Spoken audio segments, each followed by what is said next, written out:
This YouTube channel does not promote any violent, harmful, or illegal activities. All content provided by this channel is meant for an educational purpose only.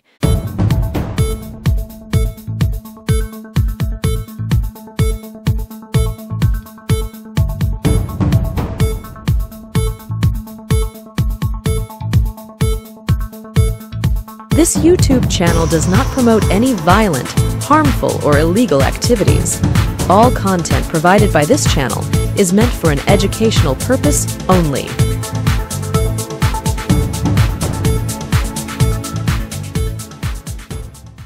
নমস্কার, শুভ সন্ধ্যা। আমি আপনাদের প্রবীর বিশ্বাস নিয়ে এলাম প্রবীর প্লাসের আরো একটা অনুষ্ঠান, প্রবীর প্লাস সব বাঙালির প্লাস পয়েন্ট।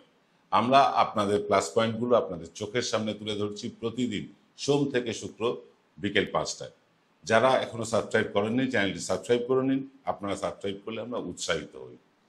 দেখুন, প্রকারান্তরে বিজেপি কিন্তু অভিষেক বন্দ্যোপাধ্যায়কে সর্বভারতীয় নেতা হিসেবে প্রতিষ্ঠা করে দিল।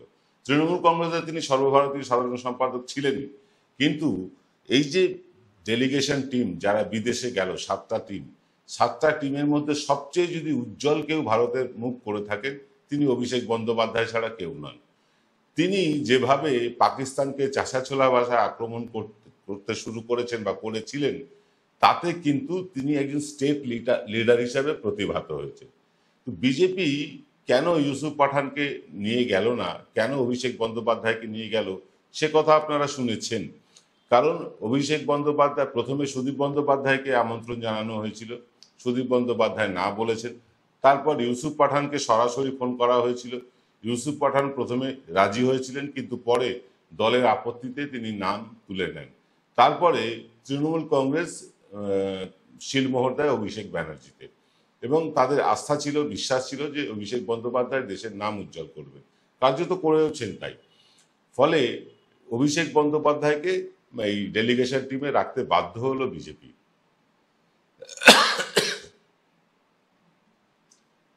কংগ্রেসের যে 4 জনের নাম কংগ্রেস পাঠিয়েছিল, তাদের থেকে কাউকেই নেয়নি বিজেপি। বিজেপি নিয়েছে তাদের পছন্দ মতন কংগ্রেসি নেতাদের, কিন্তু তৃণমূলের ক্ষেত্রে সেটা হলো না। তৃণমূলের ক্ষেত্রে তৃণমূলের কথাতেই অভিষেক বন্দ্যোপাধ্যায়কে নিয়ে যাওয়া হলো, এবং নিয়ে গিয়ে যে কোনো ভুল করা হয়নি সেটা তো প্রমাণিত হয়েছে। বিভিন্ন দেশে দেশে গিয়ে, জাপান বলুন, সিঙ্গাপুর বলুন, যেখানেই বলুন, অভিষেক বন্দ্যোপাধ্যায় কিন্তু তার বলিষ্ঠ বক্তব্যের ছাপ রেখেছেন, এবং শুধু ভারতবর্ষের মানুষের না, বিদেশের মানুষেরও কিন্তু দৃষ্টি আকর্ষণ করেছেন অভিষেক বন্দ্যোপাধ্যায় তার বাগ্মিতা দিয়ে। এটা কিন্তু আজকে একেবারে প্রমাণিত সত্য। কিন্তু বিজেপি কেন রাজি হয়ে গেল অভিষেক বন্দ্যোপাধ্যায়? তারা তো বলতেই পারতো, কংগ্রেসের যেমন 4 জনকে নিয়ে যাওয়া হয়েছে তাদের পছন্দ মতন, তো তাদের পছন্দ মতোই তৃণমূলের কাউকে নিয়ে যেত, বা নিয়ে যেতই না। না নিয়ে গেলে প্রশ্ন উঠতো যে বিরোধী দলের লোকেরা কি তাহলে বিজেপির সাথে নেই? যে ড্যামেজ হয়ে গিয়েছে, সেই ড্যামেজটাকে এখন কন্ট্রোল করতে একদিকে যেমন আমাদের বিভিন্ন সাংসদেরা, বিভিন্ন দলের সাংসদেরা দেশে বিদেশে যাচ্ছেন, কন্ট্রোল করতে বলবো না, সেই ড্যামেজের আসল ঘটনাকে প্রকাশ করতে তারা যাচ্ছেন। বিদেশের কাছে পাকিস্তানকে একেবারে নগ্ন করে দিচ্ছেন। এদিকে অবশ্য নরেন্দ্র মোদী ব্যস্ত আছেন ভোটের প্রচারে, বাংলা বিহার ভোট নিয়ে তার দুশ্চিন্তা। তিনি বিদেশে যাচ্ছেন না, যেটা তিনি করে থাকেন সেটা তিনি করছেন না, করছেন আমাদের অন্যান্য দলের সাংসদেরা, আর তিনি ভোট প্রচারে ব্যস্ত। এখানে দুটো কারণ হতে পারে। একটা কারণ হচ্ছে গিয়ে যে এই যে সমস্ত বড় বড় লিডারদেরকে দেশের বাইরে পাঠিয়ে দিয়ে তিনি একতরফাভাবে ভোট প্রচার করছেন, অপারেশন সিন্দুর নিয়ে প্রচার করছেন, সিঁদুর দান প্রকল্প নিয়ে কথা বলছেন, এসব হতে পারে। আর একটা হতে পারে যে সত্যি সত্যি আন্তরিকভাবে বিজেপি চাইছে অভিষেক বন্দ্যোপাধ্যায় সর্বভারতীয় লিডার হয়ে উঠুন। এটা চাইছে। কেন চাইছে? কারণ তারা মমতা বন্দ্যোপাধ্যায়ের সাথে কোনোভাবেই এঁটে উঠছেন না, কোনোভাবেই না। এই যে দেখুন না, ঘর ঘর সিন্দুর বলে যে প্রকল্পটা, সেই প্রকল্পটা আদৌ বাস্তবায়ন হবে কিনা 9 তারিখ কেউ জানে না। কারণ মমতা বন্দ্যোপাধ্যায় এমন একটা প্রশ্ন তুলে দিয়েছেন, যে প্রশ্নের জবাব খুঁজতে বিজেপি হিমশিম খাচ্ছে। সেই প্রশ্নের জবাব হয়তো তাদের কাছে নেই, বা তারা দিতেই পারবে না। ফলে এই প্রকল্পটা আদৌ বাস্তবায়ন হবে কিনা বিজেপি ছাড়া কেউ জানে না। যাকে সে কথা, মমতা বন্দ্যোপাধ্যায়ের সাথে পশ্চিমবাংলায় এঁটে ওঠা মুশকিল। তারা মনে করছেন অভিষেক বন্দ্যোপাধ্যায়ের সাথে এঁটে ওঠা যাবে, কারণ মমতা বন্দ্যোপাধ্যায়ের সম্বন্ধে কোনো অভিযোগ নেই, কেউ অভিযোগ করতে পারেননি, তার গায়ে কোনো কালির ছিটে নেই। কিন্তু অভিষেক বন্দ্যোপাধ্যায় সম্বন্ধে সত্য মিথ্যে অনেক অভিযোগ তোলা হয়েছিল একসময়। গড়ি চুরি, কয়লা চুরি, বালি চুরি ইত্যাদি ইত্যাদি। যদিও একটা অভিযোগও প্রমাণ করতে পারেননি। অভিষেক বন্দ্যোপাধ্যায় বারবার সিবিআই এর কাছে গিয়ে তিনি তার 7 ঘন্টা, 8 ঘন্টা, 10 ঘন্টা ধরে তাকে জেরা করা হয়েছে, পাওয়া নিট রেজাল্ট শূন্য। অভিষেক বন্দ্যোপাধ্যায় সম্বন্ধে পাওয়া যায়নি। কিন্তু মমতা বন্দ্যোপাধ্যায় সম্বন্ধে গরু চুরি, কয়লা চুরি ইত্যাদি ইত্যাদির কোনো অভিযোগটাও তুলতে পারেনি বিজেপি। ফলে মমতা বন্দ্যোপাধ্যায় পশ্চিমবাংলায় অপ্রতিরোধ্য, এটা মনে করছে বিজেপি। অভিষেক বন্দ্যোপাধ্যায় এলে তারা কিন্তু কিছুটা বলবার সুযোগ পাবেন, এটা মনে করছে বিজেপির একটা মহল। দেখুন, আরএসএস কিন্তু একদিনের কথা ভেবে রাজনীতি করে না, বা বিজেপিও একদিনের কথা ভেবে রাজনীতি করে না। বিজেপি কিন্তু 26-এর নির্বাচনকে গুরুত্ব দিচ্ছে না। বিজেপি কিন্তু 26-এর নির্বাচনে জিতবে না, এটা তারা জেনে নিয়েই নির্বাচনে নামছে। তাদের লক্ষ্য কিন্তু পরের নির্বাচন, 31-এর নির্বাচন। এবং 31-এর নির্বাচনে মমতা বন্দ্যোপাধ্যায় কতটা কর্মক্ষম থাকবেন এ নিয়ে তো প্রশ্ন আছেই। তার বয়স বাড়ছে, হয়তো অভিষেক বন্দ্যোপাধ্যায়ের হাতে তিনি ব্যাটন তুলে দেবেন। যেটা তৃণমূল চাইছিল যে মমতা বন্দ্যোপাধ্যায়ের বিকল্প হিসেবে অভিষেক বন্দ্যোপাধ্যায় উঠে আসুন, সেটা কিন্তু এবার বিজেপিও চাইছে।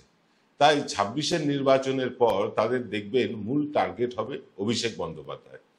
তারা 26-এর নির্বাচনের পরের দিন থেকেই অভিষেক বন্দ্যোপাধ্যায়ের বিরুদ্ধে কিন্তু আরো অনেক অভিযোগ আনবেন, আরো অনেক বিভিন্ন রকম তার নামে কুৎসা করবেন, এটা আমরা দেখতে পাবো। 26-এর নির্বাচনে বিজেপি গুরুত্বই দিচ্ছে না, কারণ 26-এর নির্বাচনে বিজেপির সিট সংখ্যা আরো কমে যাবে, এটা বিজেপিও জানে। ফলে তাদের এখন মূল টার্গেট হতে চলেছেন অভিষেক বন্দ্যোপাধ্যায়। কিন্তু অভিষেক বন্দ্যোপাধ্যায় যদি বড় নেতা নাই হন, তৃণমূলের যদি সেকেন্ড ইন কমান্ড বলে তাকে প্রজেক্টই না করা যায়, তাহলে আক্রমণটা কার বিরুদ্ধে হবে? আক্রমণের লক্ষ্য কিন্তু এবার হবেন অভিষেক। কারণ যেভাবে তিনি দেশে বিদেশে তার বাগ্মিতার পরিচয় দিয়েছেন, সংসদ ভবনে তিনি যেভাবে বিজেপিকে তুলোধনা করেছেন, তারপরে বিজেপি তার পোটেনশিয়ালিটি বুঝে গেছে, তার গুরুত্বটা কিন্তু বিজেপি বুঝে গেছে। বিজেপি এটা ধরেই নিয়েছে যে 26-এর পর ধীরে ধীরে ধীরে ধীরে তৃণমূল কংগ্রেস অভিষেক ব্যানার্জির দিকে টার্ন করবে, মমতা বন্দ্যোপাধ্যায় ধীরে ধীরে ব্যাটন অভিষেক বন্দ্যোপাধ্যায়ের হাতে তুলে দেবেন। এটা কিন্তু বিজেপি আঁচ করেছে, এবং আঁচ করেই তারা কিন্তু অভিষেক বন্দ্যোপাধ্যায় নামটা যখন প্রস্তাবিত হলো তৃণমূলের তরফ থেকে এই বিদেশে ডেলিগেশন যাওয়া নিয়ে, তারা কিন্তু লুফে নিল। তারা লুফে নিল এই কারণে যে প্রথমত তারা ভেবেছিলেন অভিষেক বন্দ্যোপাধ্যায় বিদেশ নীতি কিছুই বুঝবেন না, তিনি লেজে গোবরে হবেন, সেটা নিয়ে প্রচার করে 26-এর নির্বাচনে মাইলেজ পাওয়া যাবে। কিন্তু যখন দেখলেন উল্টো হলো, অভিষেক বন্দ্যোপাধ্যায় মানে চাছা ছোলা ভাষায় পাকিস্তানকে আক্রমণ করছেন, পাকিস্তানকে তুলোধনা করছেন, প্রমাদ করল বিজেপি বুঝতে পারলো যে এ অনেক লম্বা রেসের ঘোড়া। তাই বিজেপি এইবার অভিষেক বন্দ্যোপাধ্যায়কে 2026-এর নির্বাচনে সেভাবে আক্রমণ করতে তাকে দেখা যাবে না। শুভেন্দু অধিকারী স্বভাবসিদ্ধ ঢঙে পিসি ভাইপো করবেন, কিন্তু তাতেও খুব একটা লাভ কিছু হবে না। কিন্তু অভিষেক বন্দ্যোপাধ্যায় যে 31-এর প্রজেক্টেড নেতা তৃণমূলের, আমি মুখ্যমন্ত্রী ইচ্ছা করে বললাম না, 31-এর নির্বাচনে যে প্রজেক্টেড নেতা তৃণমূলের, এটা বিজেপি আঁচ করেছে। তাই 26-এর নির্বাচনে ততটা গুরুত্ব না দিলেও তারা কিন্তু 31-এর নির্বাচনকে পাকিচ্চক করছে। এবং 31-এর নির্বাচনে তারা অভিষেক বন্দ্যোপাধ্যায়কে যদি মমতা বন্দ্যোপাধ্যায় ব্যাটন তুলে দেন, দলের দায় দায়িত্ব দিয়ে দেন, তাহলে কিন্তু 26 থেকেই তার আমরা প্রতিক্রিয়া দেখতে পাবো।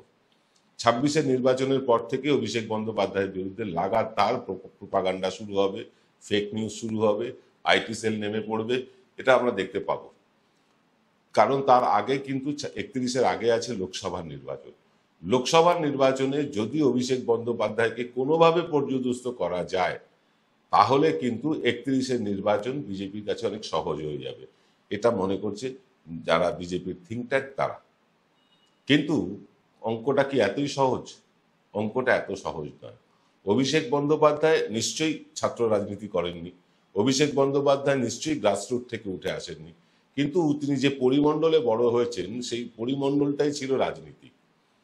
এবং সেই রাজনীতির পরিমণ্ডলে বেড়ে ওঠাতে তার শয়নে স্বপনে জাগরণে কিন্তু রাজনীতিটা ঢুকে গিয়েছে, মিশে গিয়েছে। ফলে তিনি যখন তৃণমূলে করতে এলেন, এবং তিনি যখন তৃণমূলের যুবা বলে একটি সংগঠন ছিল, তার দায়িত্ব নিলেন, তিনি দেখিয়ে দিয়েছিলেন যে সংগঠন কিভাবে করতে হয়। আর এই যুবা সংগঠন থেকেই তো শুভেন্দু অধিকারীর সাথে দূরত্ব। যুব সভাপতি ছিলেন শুভেন্দু, আর যুবার সভাপতি ছিলেন অভিষেক বন্দ্যোপাধ্যায়। সেখান থেকেই বিজেপিতে যাওয়া শুভেন্দুর পায়ের তলার মাটি সরতে থাকে, এবং ফলে একটা সময় তিনি বাধ্যই হন যে অভিষেক বন্দ্যোপাধ্যায় থাকতে তার জীবনে আর সেকেন্ড ইন কমান্ড হওয়া হবে না।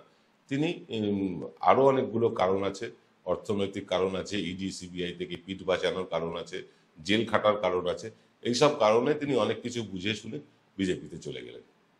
বিজেপিতে চলে যাবার পর তৃণমূল যুব কংগ্রেসের দায়িত্ব নিলেন শুভেন্দু অধিকারী। শুভেন্দু অধিকারী দায়িত্ব নিয়ে যুব সংগঠনটাকে একেবারে চাঙ্গা করে তুললেন।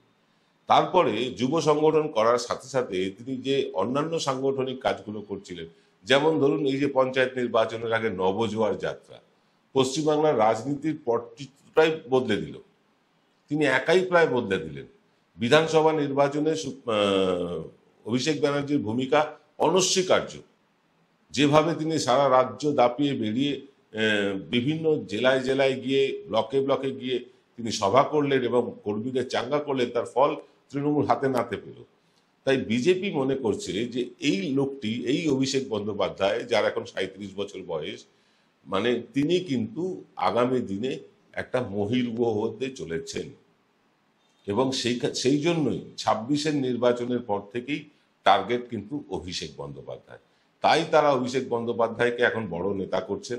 বড় নেতা করার পর তাকে তুলোধনা করাও শুরু করবেন 26-এর নির্বাচন থেকে।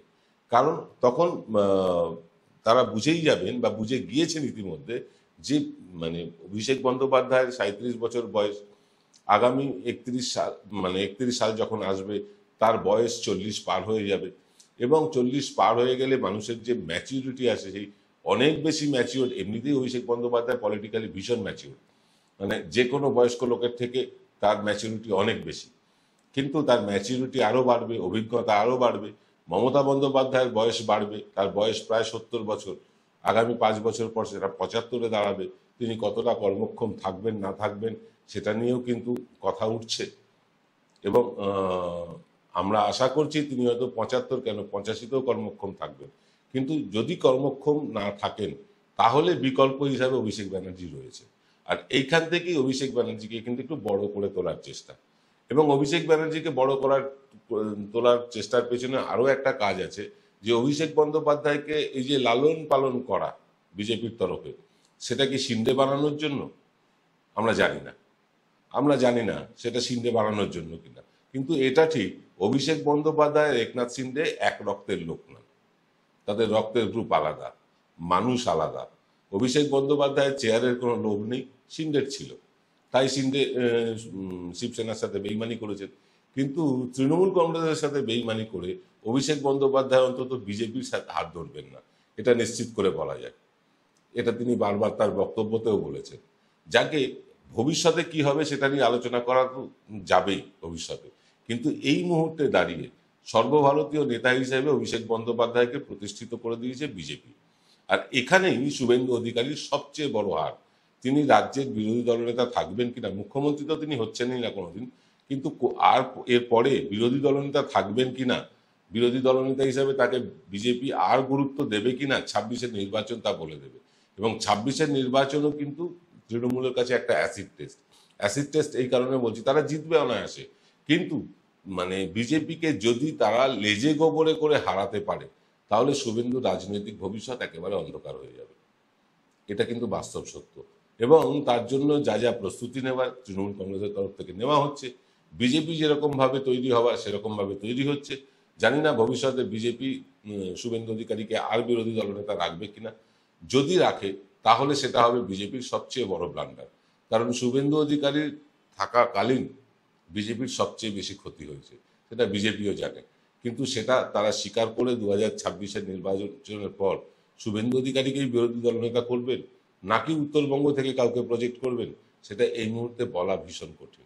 কিন্তু একটা জিনিস বলা সহজ, সেটা হচ্ছে অভিষেক বন্দ্যোপাধ্যায়ের যে উত্থান, রাজনৈতিক উত্থান, তাতে অনেকটা সহায়ক হলো এই বিদেশ যাত্রা, এবং তার পেছনে বিজেপির যে একটা সমর্থন আছে, প্রচ্ছন্ন সমর্থন আছে, সেটা আমরা বিভিন্ন জায়গায় দেখতেও পাচ্ছি। কারণ যেখানেই যাচ্ছেন এই প্রতিনিধি দল, সেখানে যে দলের মেম্বার অভিষেক বন্দ্যোপাধ্যায়, সেখানে প্রধান বক্তা অভিষেককেই করা হচ্ছে। এখান থেকে বোঝা যাচ্ছে বিজেপি কিন্তু অভিষেক বন্দ্যোপাধ্যায়কে প্রমোটই করে দিচ্ছে প্রকারান্তরে। আপনারা কি ভাবছেন এই নিয়ে কমেন্ট করে লিখে জানান। আর প্রবীর প্লাস সাবস্ক্রাইব করতে ভুলবেন না। দেখা হবে আজ রাত ঠিক 8টায় এনকে ডিজিটালের এক্স ফ্যাক্টর অনুষ্ঠানে। সকলে ভালো থাকবেন। নমস্কার।